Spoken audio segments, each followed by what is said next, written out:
প্রকৃতি ও মানুষ একে অপরের পরিপূরক। প্রকৃতি বিপন্ন হলে বিপন্ন হয় মানুষও।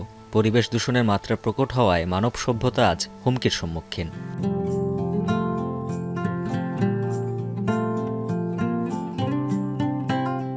পরিবেশ ও সমুদ্র দূষণ রোধে মানুষকে সচেতন করতে কলম্বিয়ার সান্তা ফে মেডেলিন শপিং মলে ফুল এলে এই শিল্পকর্ম, যা দেখে রীতিমতো মুগ্ধ সবাই। প্রায় ৩৬ ফুট উচ্চতার সামুদ্রিক এই ঘোড়া তৈরিতে ব্যবহার করা হয়েছে ২৫,০০০ গাছ। শিল্পকর্মের আশেপাশে ফুটিয়ে তোলা হয়েছে উদ্ভিদের নানা অবয়ব। সব মিলিয়ে ব্যবহার করা হয়েছে রং বেরঙের ১,৮০,০০০ ফুল।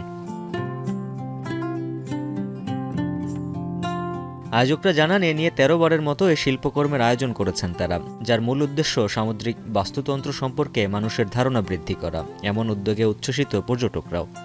800 metros cuadrados que tiene 25.000 plantas, más de 180.000 flores entre petunias y marigold, pues es una obra de arte que todos los locales, nacionales e internacionales vienen a ver. En la casa o en la calle no se ve tanta hermosura, entonces se distrae uno muchísimo y verdaderamente uno dice vale la pena porque es como cambiar de ambiente.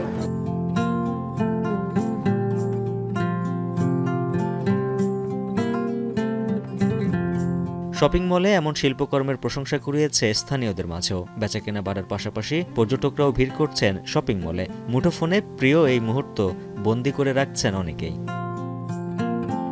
উজ্জ্বল হাফিজ, এখন বিশ্ব।